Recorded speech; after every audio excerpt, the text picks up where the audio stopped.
नमः सिद्धेभ्यः। ओम नमः सिद्धेभ्यः।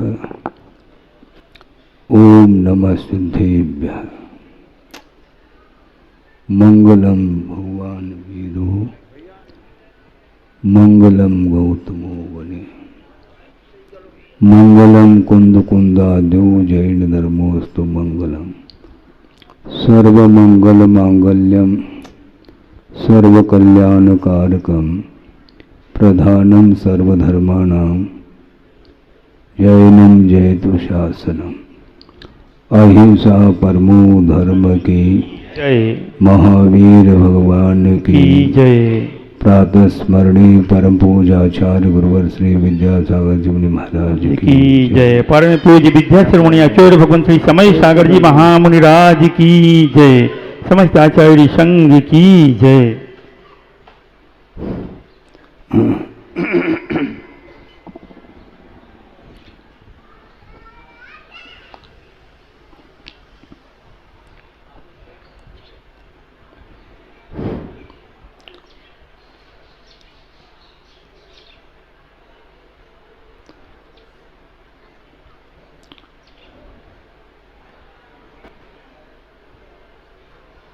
प्रभु की भक्ति के माध्यम से अपने परिणामों को उज्जवल बनाने वाला कौन होता है, उसकी क्या विशेषता होती है और उस भक्ति का फल वह क्या पाता है, ये सारा का सारा विषय आगम ग्रंथों में पढ़ने को मिलता है। आपने पढ़ा हो, स्वाध्याय यदि करते हैं तो उसके माध्यम से भली भांति ज्ञात हो सकता है। एक श्लोक जो कि आचार्य समंतवद स्वामी ने रत्नकर्ण श्रावकाचार्य के अंदर ये दिया है।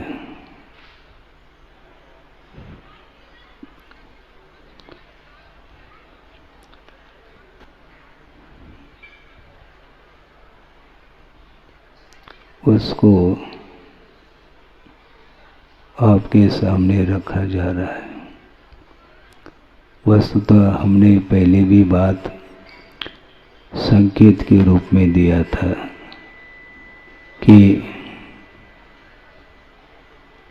धर्म सभा में आप लोग धर्म श्रवण करने के लिए बैठ जाते हैं, किंतु सामूहिक अंतराय कर्म का उदय आता है तो सुचारू रूप से आप श्रवण नहीं कर पाते हैं।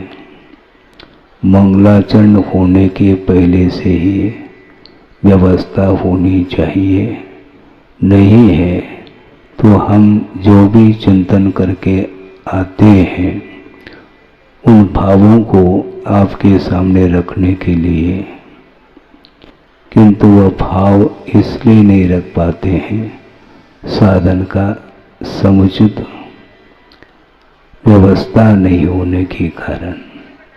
जबकि प्रतिदिन प्रवचन हो रहे हैं और अब सुनिए, ये तो चलेगा इसी प्रकार, अव्यवस्थित है। अब मैं क्या कर सकता हूँ?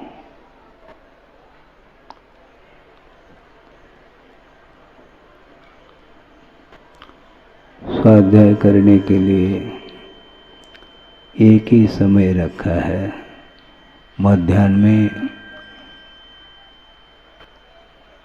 जनता नहीं आ पाती, इसलिए पूर्वाह्न वेला में प्रवचन के रूप में रखा है और प्रतिदिन आप लोगों को लाभ मिल रहा है। आप लोग आगे ध्यान रखेंगे। अब जैसा भी हो, हम प्रवचन धीरे धीरे प्रारंभ कर रहे हैं। कि प्रभु की भक्ति करता है। कई लोग प्रभु की भक्ति करते हैं किंतु उस भक्ति का परिणाम एक साथ निकल नहीं पाता। इसमें कारण क्या है? इसमें कारण और कुछ नहीं है, अपने अपने उद्देश्य के अनुरूप ही उसका परिणाम निकलता है। आप ध्यान दें, और बीच में ये लोग खड़े होते हैं, इससे भी व्यवधान उपस्थित होता है।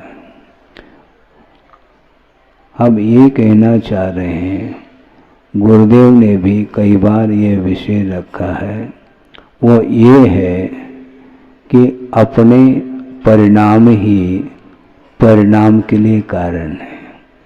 परिणाम के दो अर्थ होते हैं। एक परिणाम का अर्थ होता है भाव, और एक परिणाम का अर्थ होता है रिजल्ट। तो अपने जो आत्मगत परिणाम है वही परिणाम अर्थात रिजल्ट के लिए कारण होता है। भक्ति करने वाले कई होते हैं और अपने ढंग से भक्ति में लीन होते हैं, किंतु अलग अलग रिजल्ट सामने आता है। इसलिए आता है उस भक्ति के माध्यम से पुण्य का संचय तो होता है, किंतु पुण्य के संचय में जमीन आसमान का अंतर देखने को मिलता है कि नारायण होता है, प्रतिनारायण भी होते हैं। इस प्रकार ये कुछ पद ऐसे हैं जिन पदों को प्राप्त करने के उद्देश्य को लेकर के भक्ति करता है। इसी को बोलते हैं निदान, भोगाकांक्षा निदानम ऐसा कहा। विषयों की अभिलाषा का नाम भावी भोगाकांक्षा निदानम ऐसा कहा। भावी भोगाकांक्षा अर्थात भविष्य में इस प्रकार के तप आदि के माध्यम से मुझे भोग्य सामग्री मिले, इस उद्देश्य को लेकर के भी तप और भक्ति आदि किए जाते हैं, किंतु उसका परिणाम ये निकलता है जो चाहता है वही वस्तु उसको मिलती है।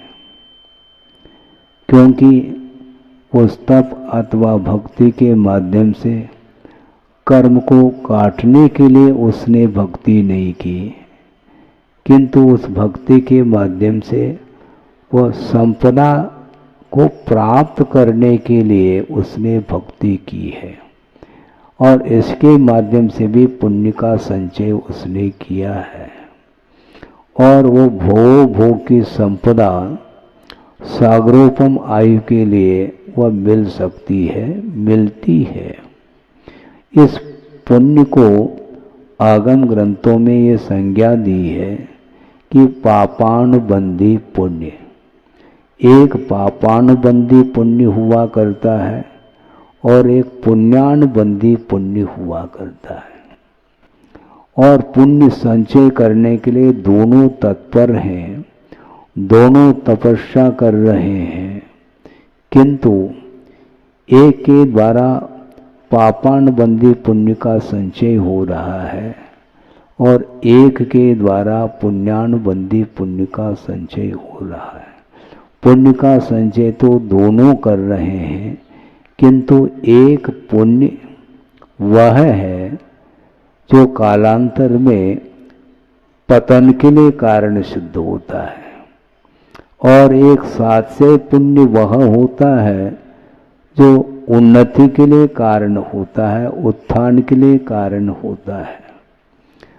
तो ऐसी स्थिति में 63 सला का पुरुष हुआ करते हैं,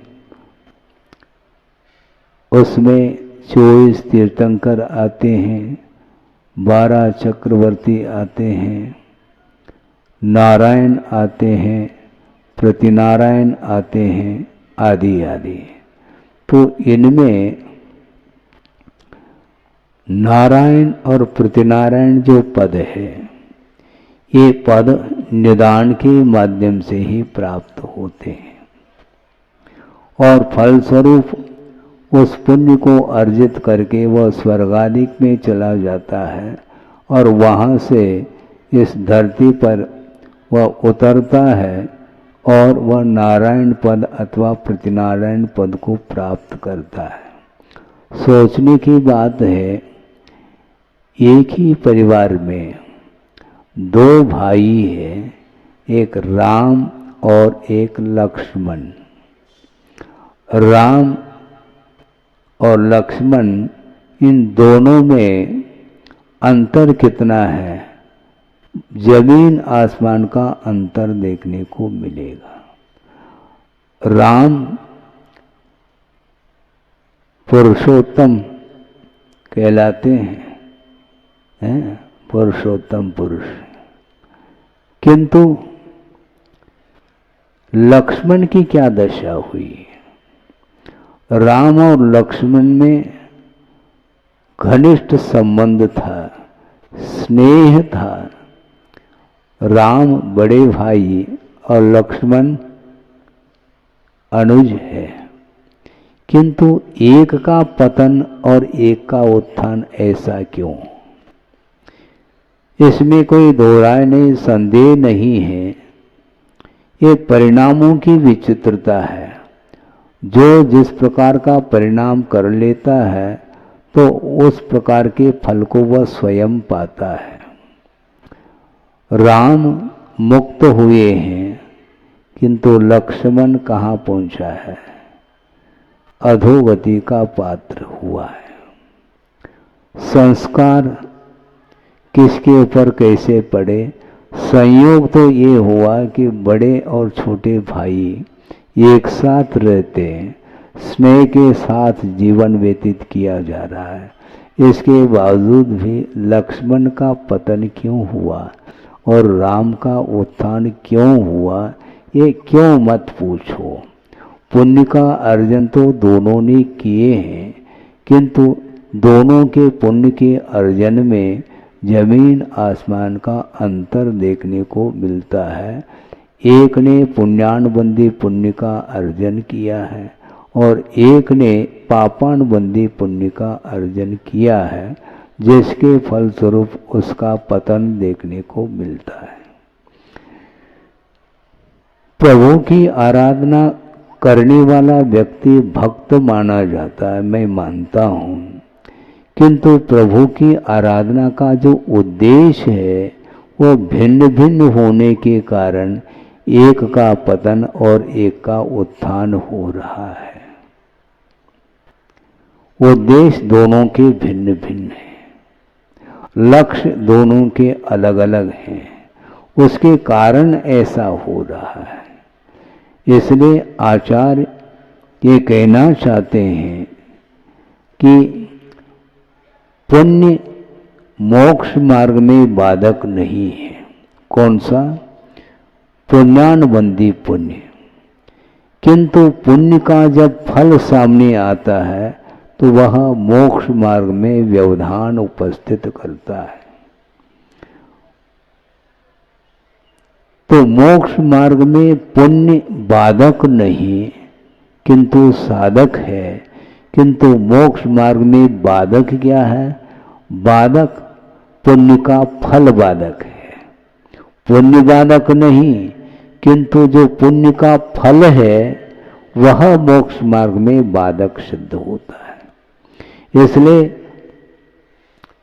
फल के प्रति इच्छा नहीं रखनी चाहिए, क्योंकि पुण्य का जो फल है, पुण्य का अर्जन तो विशुद्ध परिणाम के द्वारा हो रहा है, किंतु उसका फल का जो उपभोग किया जाता है उस समय एकांत रूप से पाप का आश्रय होता है, क्योंकि राग के बिना पुण्य के फल का उपभोग संभव नहीं है।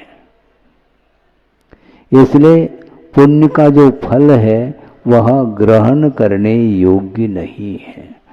पुण्य के माध्यम से पवित्रता आती है आत्मा में, किंतु जिस समय वह आत्मा अथवा जीव पुण्य के फल को भोगने के लिए वह तत्पर हो जाता है तो वह पाप का अर्जन करता है।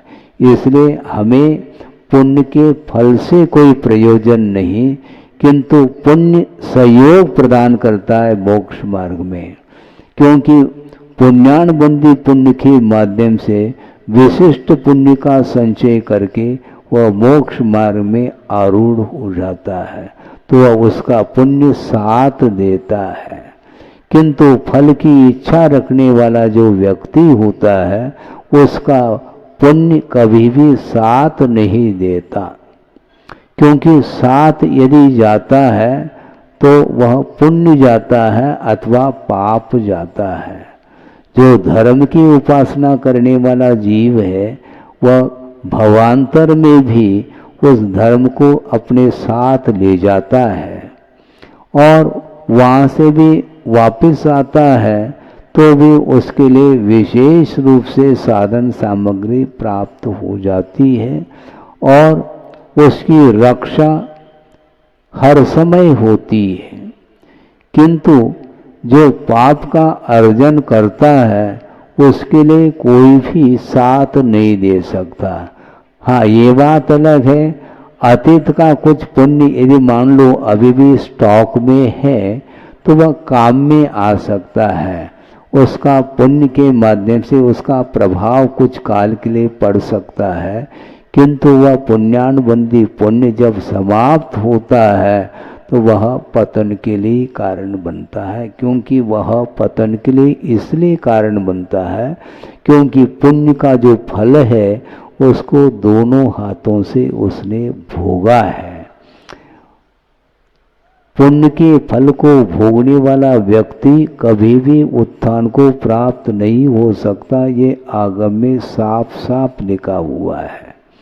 इसलिए हमें पुण्य से नहीं बचना, किंतु पुण्य के फल से बचने का निरंतर पुरुषार्थ करना चाहिए, क्योंकि निदान के माध्यम से ही वह ऊपर पहुंच जाता है, कुछ पदों को प्राप्त कर लेता है, किंतु वहाँ से राग पूर्वक सागरोपम आयु तक पुण्य के फल को भोग करके वह एक इंद्रिय आदिक पद को भी पर्याय को भी प्राप्त कर सकता है, इसमें कोई शक नहीं है।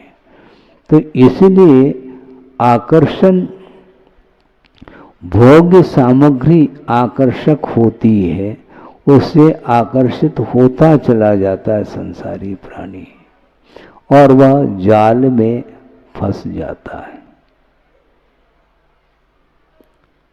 विडंबना है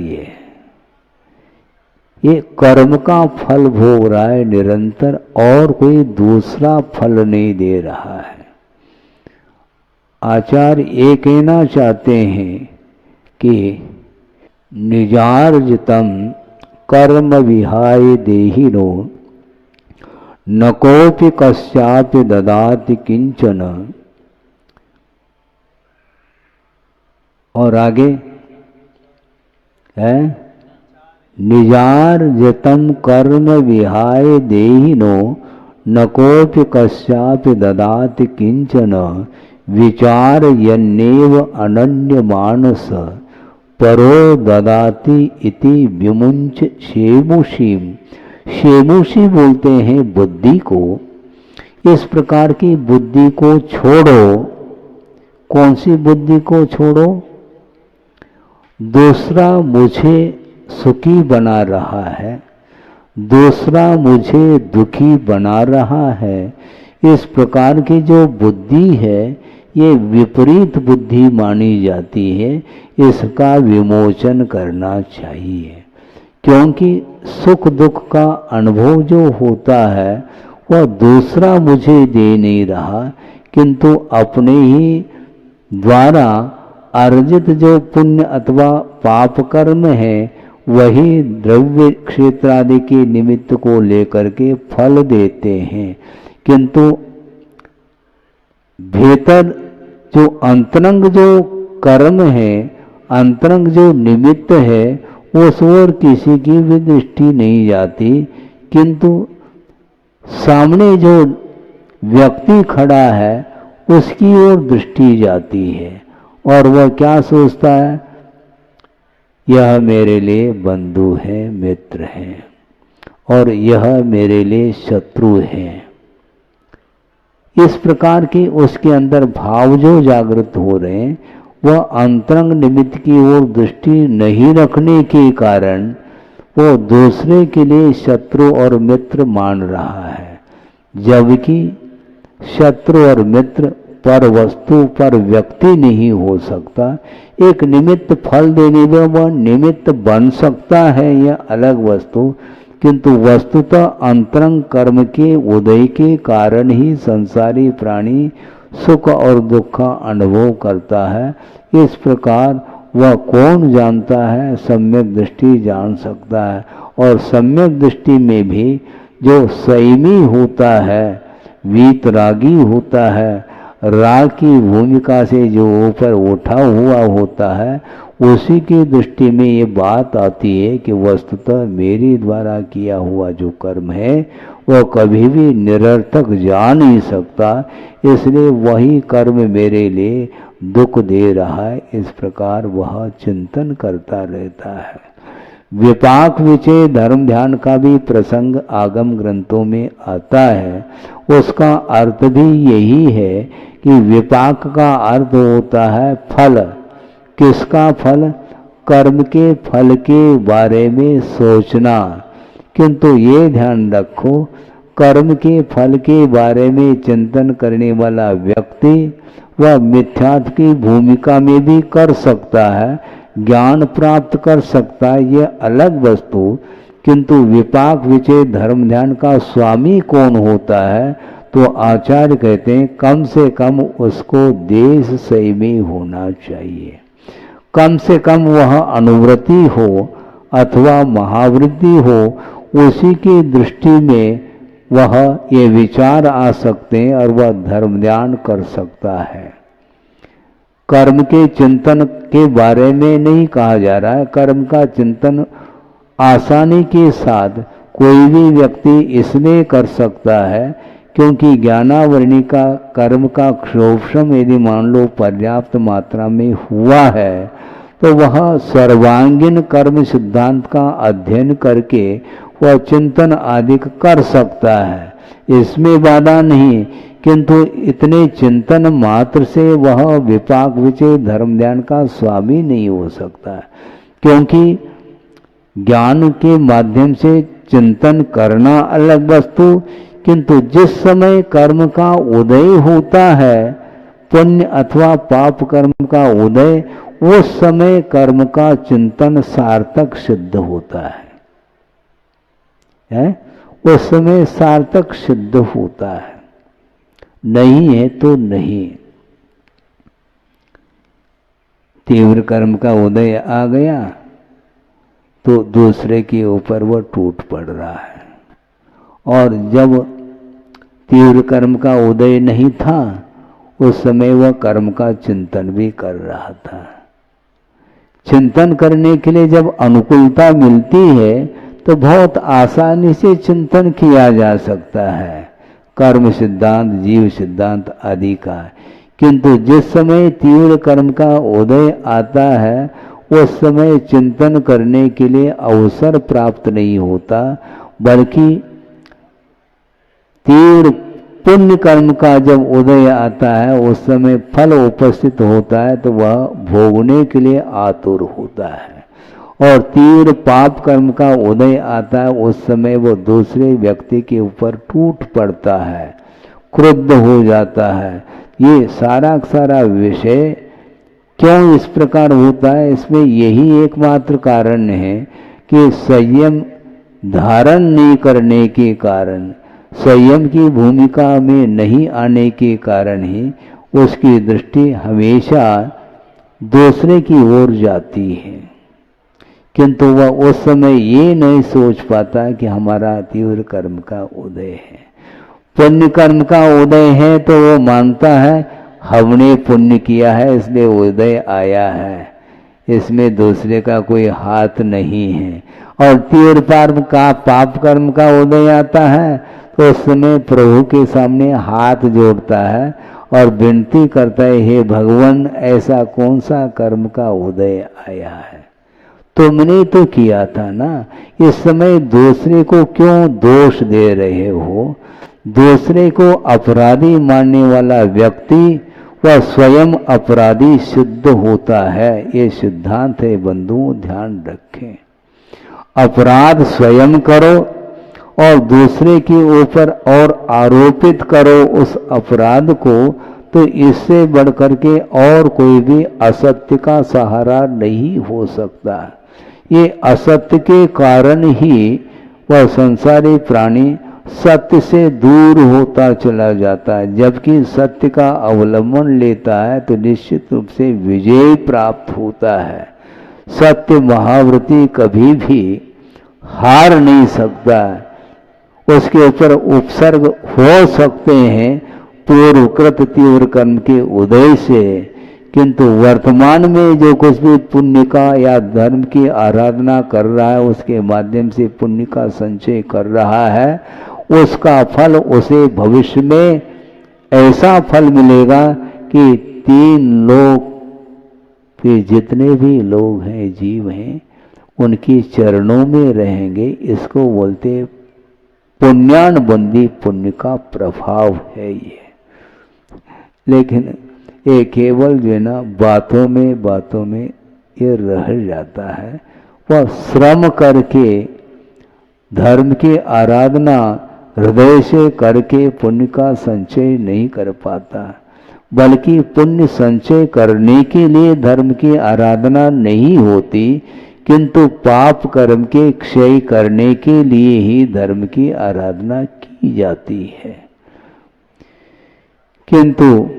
किंतु तो हर बार लगा हुआ है, धर्म की आराधना करने के लिए बैठ जाता है, किंतु तीव्र कर्म का उदय आ गया तो धर्म को साइड में रख जाता है और पुनः वह संक्लेश का अनुभव करता है। किंतु निरंतर धर्म की साधना करने के लिए धैर्य की आवश्यकता है, बहुत साहस रखने की आवश्यकता है। जो सहिष्णुता जिसके अंदर है वही व्यक्ति तटस्थ रह जाता है, धर्म को वह भूलता नहीं है।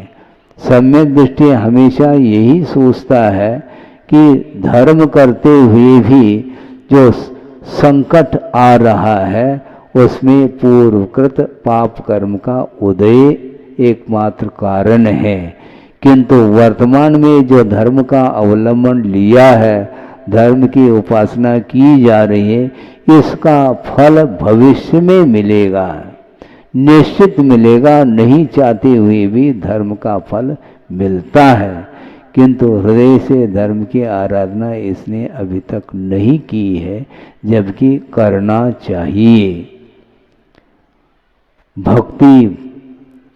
भक्त भक्ति करता है, किंतु उसका प्रतिफल भिन्न भिन्न रूप से मिलता है, इसमें अपने ही परिणाम कारण सिद्ध होते हैं।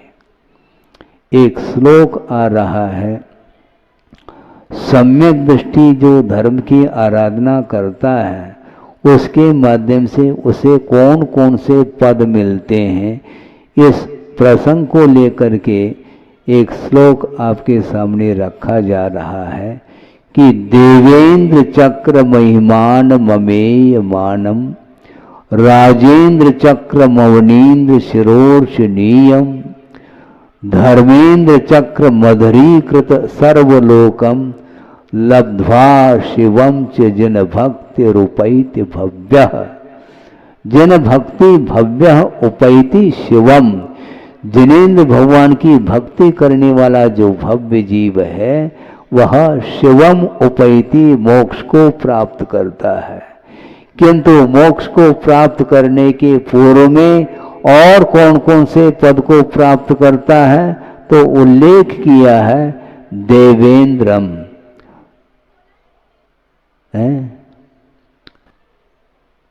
देवेंद्र चक्र महिमानम,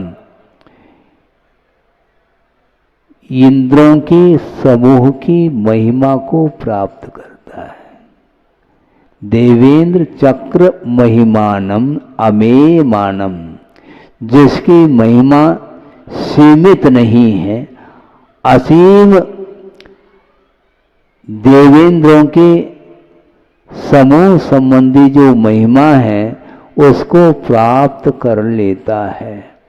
एक प्रसंग आता है, सम्यक दर्शन की उत्पत्ति में एक और बहुत महत्वपूर्ण कारण बताया, वह भी यह है कि देववृद्धि दर्शन। देववृद्धि दर्शन का अर्थ है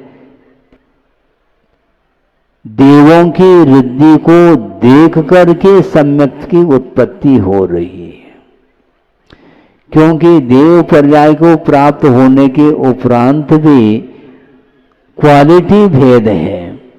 देव पर्याय को प्राप्त करके भी एक इंद्र पद को प्राप्त किया है और एक मात्र सामान्य रूप से देव पर्याय को प्राप्त किया है।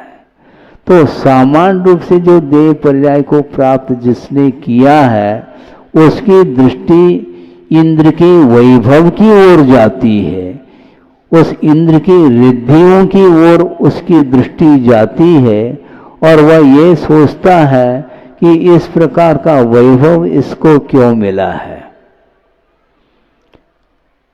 जाति स्मरण आदि के माध्यम से उसे ज्ञात हो जाता है, अरे इसने तो अतीत जीवन में जो तप किया है, उत्तम तप किया है, उसके माध्यम से निर्दोष रत्नत्रय की आराधना के फलस्वरूप इस महान इंद्र पद को प्राप्त किया है और इंद्र के अंडर में रहने वाले असंख्य देव होते हैं, वो उनके लिए वह इंद्र ही आज्ञा देता है।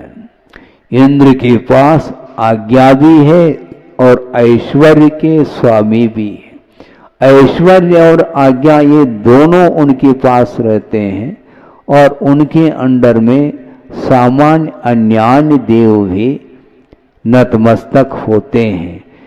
इस वैभव को, इन रिद्धियों को देख करके जो सामान्य देव होता है वह सोचता है कि यह वस्तुतः धर्म का प्रभाव है, धर्म की महिमा है, इसलिए इनके लिए इस प्रकार की रिद्धियां प्राप्त हुई हैं, इंद्र पद को प्राप्त किया है। तो उनकी रिद्धियों को देख करके उसे सम्यक की उत्पत्ति होती है, क्योंकि इस प्रकार के महान पद के जो धारी होता है वह ऐसा थोड़ी जैसे किसी को वह पद मिल जाए, संभव नहीं।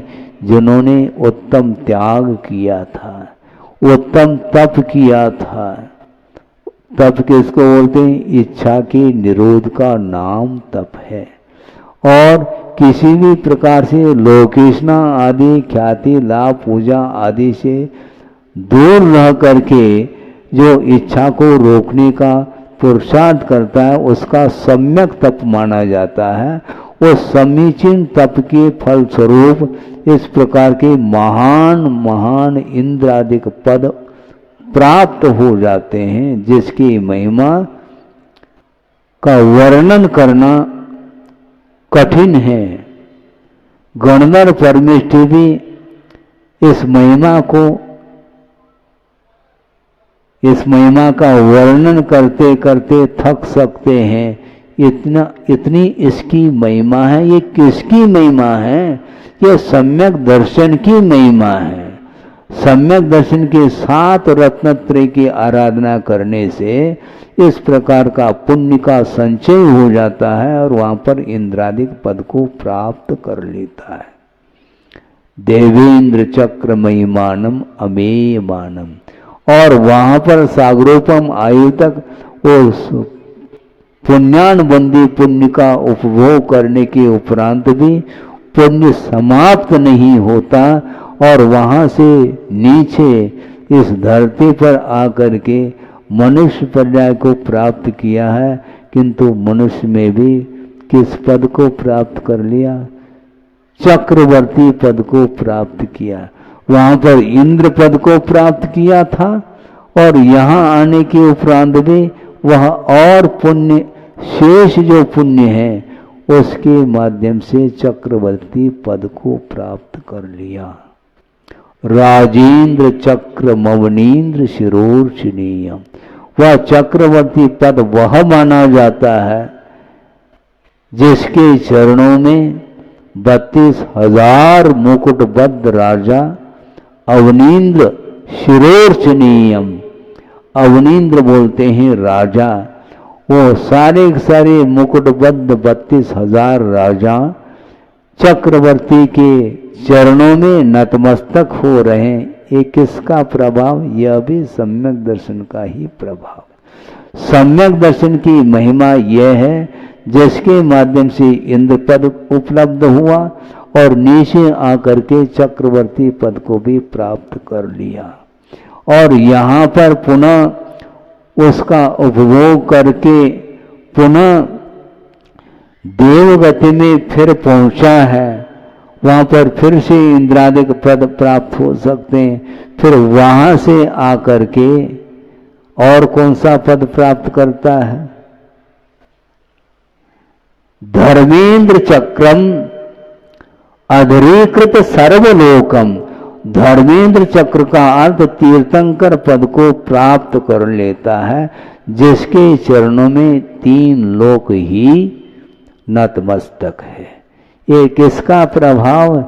जिन भक्ति, जिनेन्द्र भगवान के प्रति निरपेक्ष भाव के साथ की गई जो भक्ति है, उस भक्ति का यह प्रभाव ये निकलता है। ये भक्ति का प्रभाव है। इस प्रकार के उच्चतम पदों को प्राप्त करके फिर बाद में शिवम च उपैति, शिव अर्थात मोक्ष को भी प्राप्त करता है। हमें भी पद मिल जाए, हमें भी पद मिल जाए, इस प्रकार संसारी प्राणी मांग रखता है, किंतु आचार्य कहते हैं मांगने से कोई भी पद उपलब्ध नहीं होता। याचना के द्वारा, निदान के माध्यम से इस प्रकार के पद कभी भी मिल नहीं सकते। इच्छा के माध्यम से मिल जाए तो हर व्यक्ति इन पदों को प्राप्त कर ले, किंतु संभव नहीं है। इसलिए मांगना छोड़ो, क्योंकि मांगने वाला व्यक्ति भिखारी मांगता है।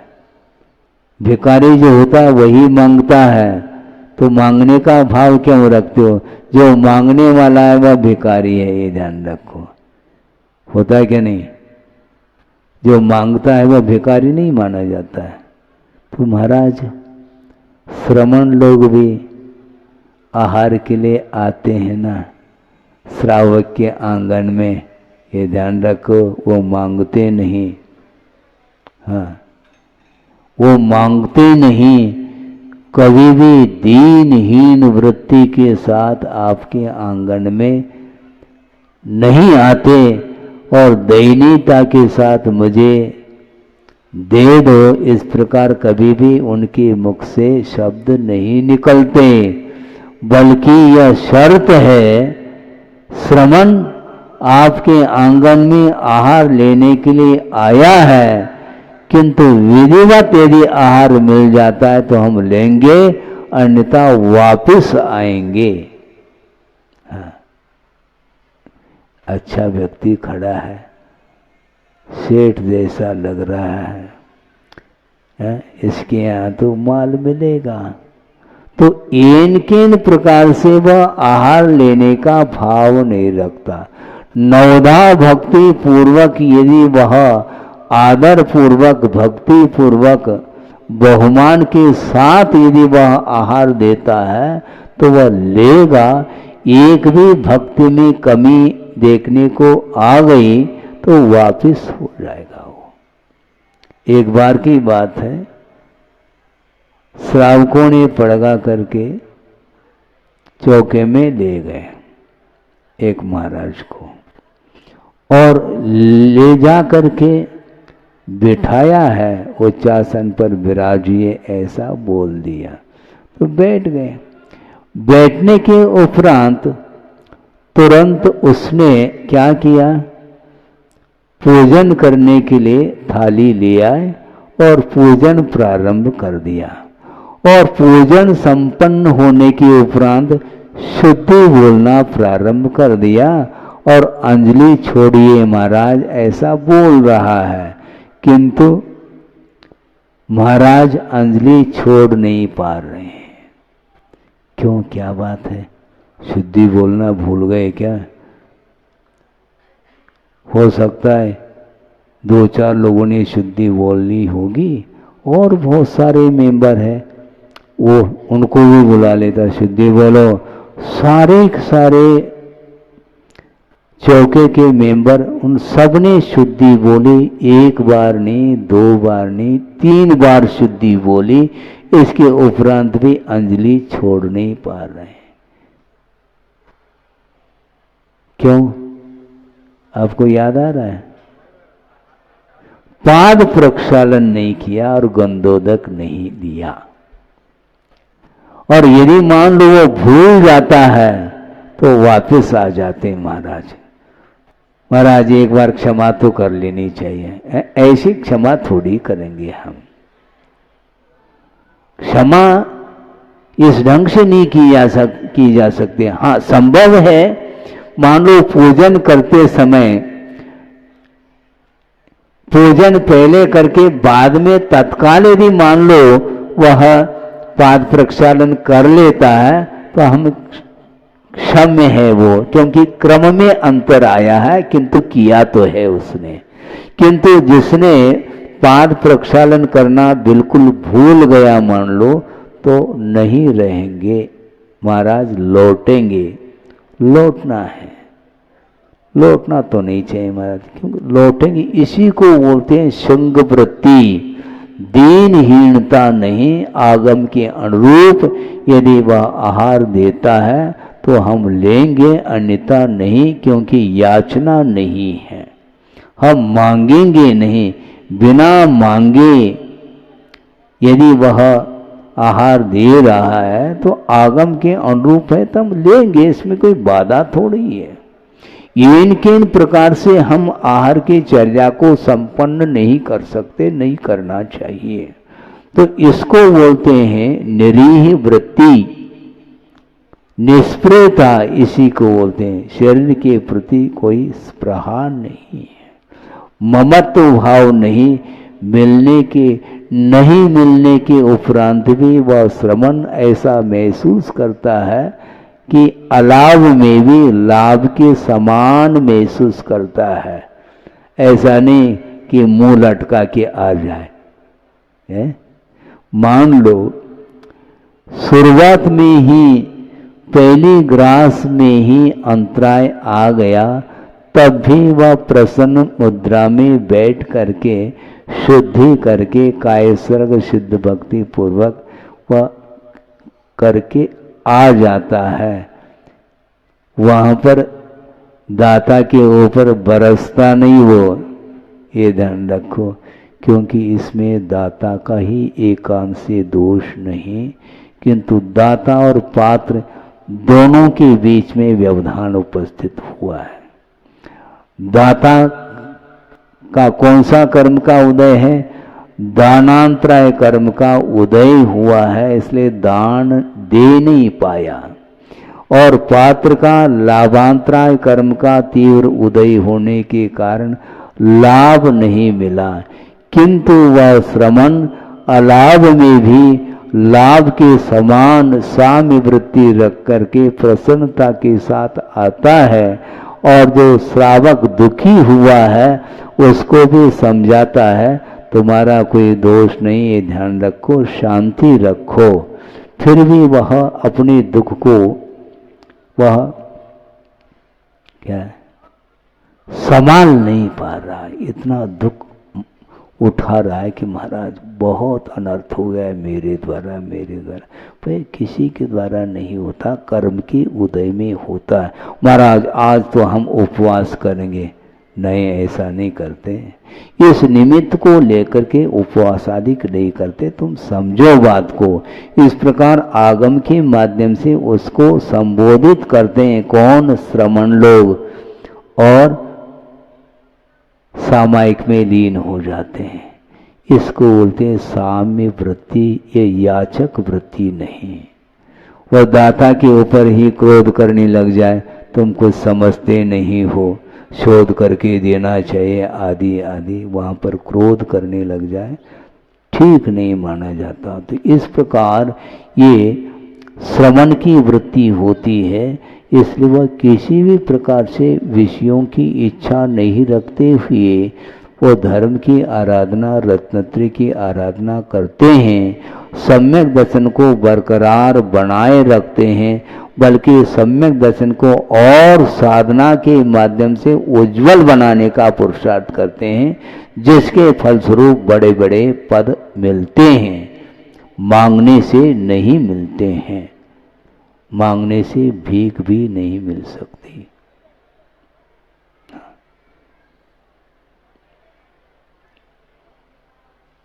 बिन मांगे मोती मिले और मांगे मिलेन भीख, ऐसा कहा।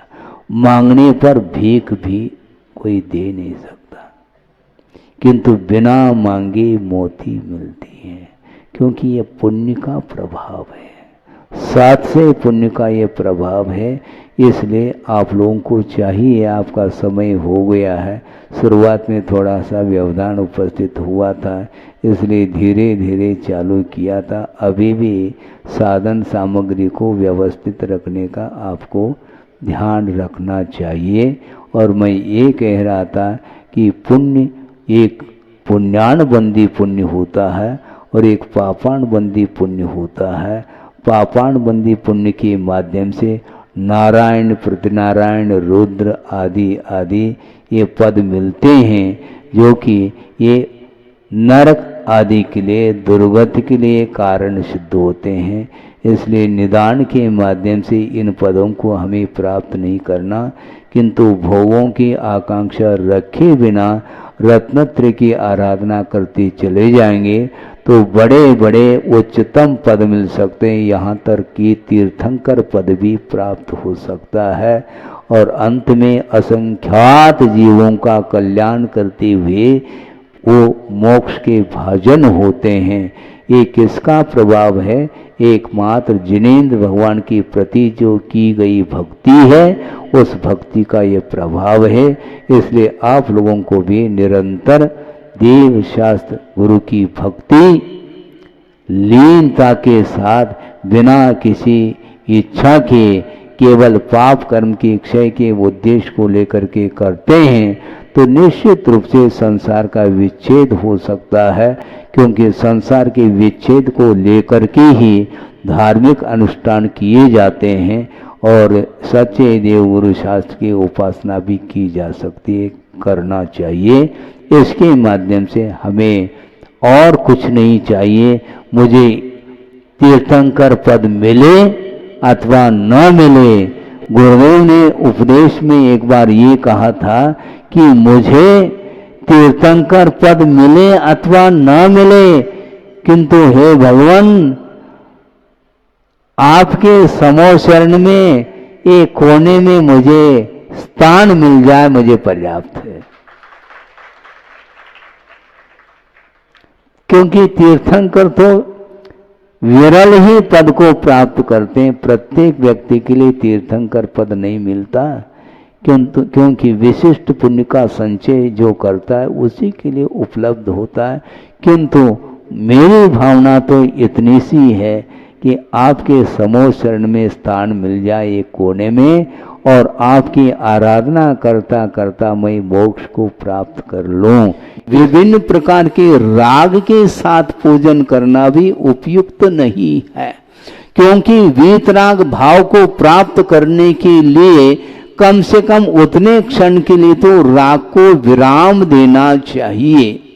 और यहाँ पर हमने नहीं सुना, लेकिन कई इस प्रकार के भजन सुनने को मिलते हैं।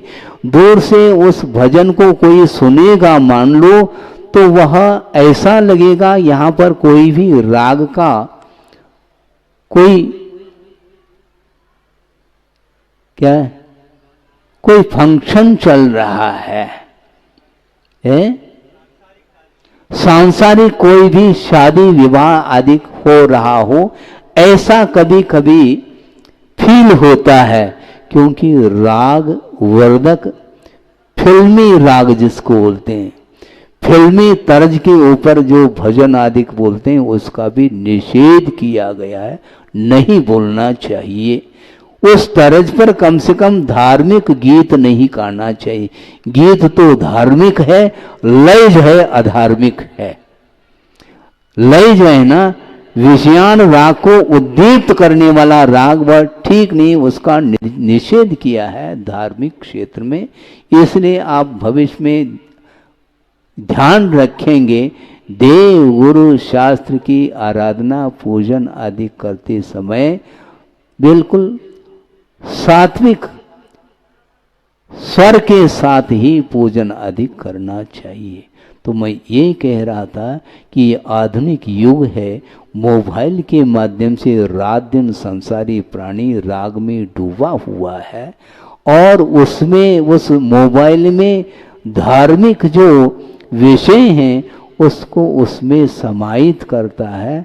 वो ठीक नहीं है, क्योंकि जिनमानी का बहुमान समाप्त हो जाएगा। देव गुरु शास्त्र का विनय, आदर, भक्ति और बहुमान हमेशा रखना चाहिए।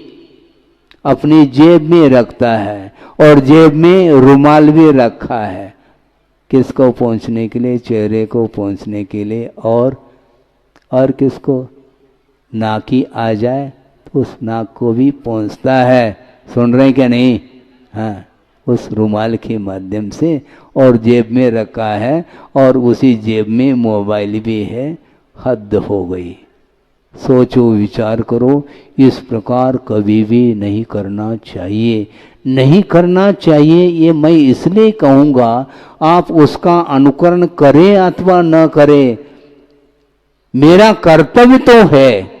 मैं अपने कर्तव्य से च्युत नहीं हो सकता, विमुख नहीं हो सकता, क्योंकि विपरीतता का समर्थन करने के लिए आगम की आज्ञा नहीं है। इसलिए गुरुदेव ने हमारे लिए आज्ञा दी है कि आसन पर बैठने के उपरांत देशना देते समय हमेशा आगम की बात को ही रखना चाहिए। कभी भी राग का समर्थन करने वाला कोई विषय हो तो उसका निषेध ही करना चाहिए। इस प्रकार गुरुदेव का हमारे लिए आदेश और उपदेश है। इसलिए आज ये विषय आपके सामने रखा कि वस्तुतः भावों को पवित्र बनाने के लिए, शुद्धत्व को उपलब्ध करने के लिए यह साधना है। और अरहंत परमेष्टि भी उनकी वह पर्याय अंतिम नहीं है। इसलिए किंतु महाराज अरहंत परमेष्टि को सुनो ध्यान से। किधर ध्यान है?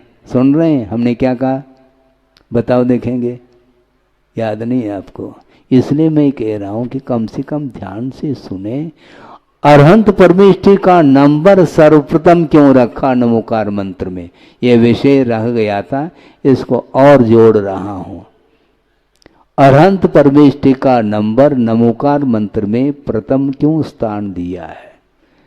उत्तर ये दिया है आगम में, अन्य शेष परमेष्टियों का जो अस्तित्व है, उनका जो स्वरूप है, उस स्वरूप का विश्लेषण अरहंत परमेष्टि करते हैं। इसलिए सिद्ध परमेष्टि का अस्तित्व अरहंत परमेष्टि के द्वारा हमें ज्ञात होता है। इसलिए सिद्ध परमेष्टि के स्वरूप को सामने रखने वाले अरहंत परमेष्टि हैं। इसलिए उनके लिए सर्वप्रथम नमस्कार किया है। जिनसे हमें उपदेश प्राप्त होता है उनको प्रथम स्थान दिया जाता है। इसी प्रकार वर्तमान में आचार्य परमेष्टि के माध्यम से ही, गुरुदेव के माध्यम से ही हमें प्रकाश मिला है। वर्तमान में भले ही साक्षात प्रभु का हम दर्शन नहीं कर सकते, किंतु प्रभु का दर्शन कराने वाले गुरु हुआ करते हैं। इसलिए गुरु का निरंतर हम नामस्मरण करते हुए, उनकी आराधना करते हुए आपके सामने इतना ही कहना चाहते हैं, अपने शक्ति के अनुसार सही, किंतु देव गुरु शास्त्र की आराधना करते हुए अपने जीवन को उन्नति की ओर ले जाने के लिए छोटे छोटे ही भले व्रत हो, किंतु उन व्रतों का अनुपालन करते हुए इस आधुनिक युग से, आधुनिक वातावरण से, जो अलौकिक जो पाश्चात्य संस्कृति अंदर आई है, उससे बचते हुए यदि प्रभु की आराधना, पंच परमेष्टि की आराधना करते हैं, तो आज भी हम बहुत अच्छे उज्जवल परिणामों का हम अनुभव कर सकते हैं, बल्कि मुक्ति का अनुभव भी किया जा सकता है। मोक्ष और क्या वस्तु है, निराकुल भाव का नाम मोक्ष बोला है। जो व्यक्ति संसार में रहते हुए भी अपनी शक्ति के अनुरूप निराकुल भाव को लाने का प्रयास कर रहा है, उतना ही उसका मुख मुक्ति की ओर है, ऐसा समझना चाहिए। क्योंकि मोक्ष क्या वस्तु है, मुक्ति की ओर दृष्टि हो। अभी तो घर की ओर दृष्टि महाराज जल्दी समाप्त कर दो, जहाँ से हम आए हैं वहाँ पर हम जाना चाहते हैं। जाओ, कोई बाधा नहीं, किंतु निज घर आने के लिए आपको आज नहीं कल पुरुषार्थ करना ही होगा। निरंतर सतत पुरुषार्थ करने का फल निकलता है कि वह संसार से ऊपर उठ जाता है। ऊपर उठाने वाला कोई भगवान नहीं, कोई ईश्वर नहीं, किंतु ईश्वर अर्थात भगवान की आराधना करने वाला जो सामान्य श्रावक है, वो भी अपने जीवन को परमात्मा के रूप में ढाल सकता है। ढालने की आवश्यकता है, किंतु पुरुषार्थ के माध्यम से ही संसार से हम ऊपर उठ सकते हैं। जहाँ से आप आए हों वहाँ पर आपको जाना है, ये अलग वस्तु, किंतु यहाँ पर जो उपदेश दिया गया है आगम के आधार से और गुरुओं के संकेत के माध्यम से आपके सामने जो पंच परमेष्टि के विषय को लेकर के थोड़ा सा विषय दिया है, शुद्ध परमेष्टि का स्वरूप क्या होता है, अनंत परमेष्टि का स्वरूप क्या होता है, इसका प्ररूपण आगम के आधार से किया गया है। उस स्वरूप को सुन करके उसको आत्मसात करने का पुरुषार्थ करेंगे तो निश्चित रूप से हमारा जीवन भी परमात्मा के रूप में परिवर्तित हो सकता है। हो इस पवित्र भावना के साथ अहिंसा परमो धर्म की जय। बोधि समाधि परिणाम शुद्धि स्वात्मोपलब्धि शिव शोक सिद्धि चिंतामणिम चिंतित वस्तुदाने त्वां वंदमानस्य ममास्तु देवी। परम पूज्य आचार्य गुरुवर श्री विद्यासागर जी मुनि महाराज की जय।